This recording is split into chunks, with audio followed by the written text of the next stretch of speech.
کہ جو شخص رمضان مبارک کے بعد ماہ شوال کے اندر 6 روزے کو رکھے گا تو اللہ جل جلالہ اس کو پورے سال روزے رکھنے کا اجر اس کے نام اعمال پہ لکھ دے گا۔ اور یہ حدیث امام مسلم رحمہ اللہ نے مسلم شریف جو صحیح المسلم ہے اس کے اندر یہ حدیث لایا۔ اس طریقے سے ابن خزیمہ نے لایا صحیح ابن خزیمہ کے اندر، ابن حبان اور اس طریقے سے نسائی اور ابن ماجہ کے اندر بھی جو ہے یہی حدیث درج ہے، اور جو ہے کئی عنوانات کے ساتھ یہ حدیث آئی ہے۔ تو تمام احادیث و کتاب کو سامنے رکھتے ہوئے جب ہم اس کو دیکھتے ہیں تو گویا کہ شوال کے روزے جو 6 روزے ہیں اس کی بڑی فضیلت ہے، اور پورے سال روزے رکھنے کا اجر، اور پورے سال گویا کہ اس نے روزہ رکھا اس کے اجر اس کے نام اعمال پہ اللہ رب العزت لکھ دیتے ہیں۔ مسلم شریف کے حدیث کے اندر جو روایت ہے وہ روایت یہ ہے، عن ابی ایوب رضی اللہ عنہ ان رسول اللہ صلی اللہ تعالی علیہ وسلم قال من صام رمضان ثم تبعه ستا من الشوال کانا کا صیام الدہر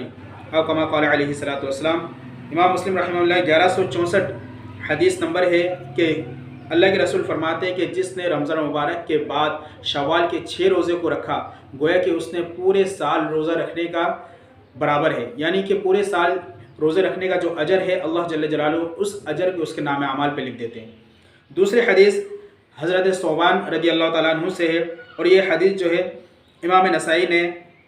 اور امام ابن خزیمہ نے اور ابن ماجہ نے جو ہے تینوں حضرات نے اپنی اپنی کتابوں کے اندر اس حدیث کو نقل کیا، اور البانی رحمہ اللہ نے اس حدیث کو صحیح قرار دی۔ حدیث یہ ہے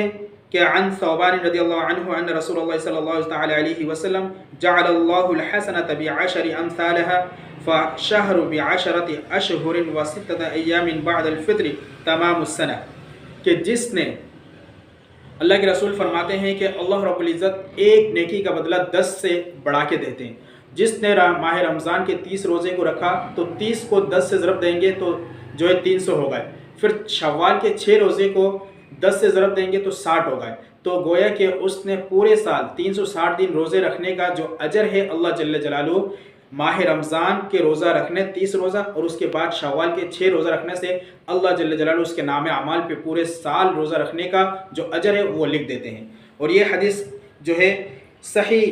جو ہے حدیث ہے، اور ابن ماجہ نے 1715 نمبر حدیث ہے، اور ابن خزیمہ کے اندر یہ حدیث 2115 ہے، اور ابن حبان کے اندر 3627 حدیث نمبر، اور اسی طریقے سے البانی رحمہ اللہ نے اس حدیث کو صحیح قرار دیا اور کہا کہ ابن ماجہ کی دوسری روایت 1352 حدیث نمبر پہ یہ حدیث درج ہے۔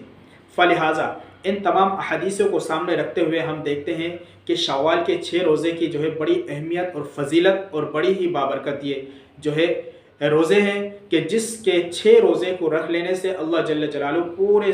سال کے روزے کا بقدر اجر نام اعمال پہ لکھ دیتے ہیں۔ تو اس لیے چاہیے کہ اس جو ہے شوال کے جو روزے ہیں اس کو جہاں تک ہو سکے جو ہے اپنے استطاعت کے مطابق ایک دن چھوڑ کے جو ہے ان روزے کو رکھے، یا تو جو ہے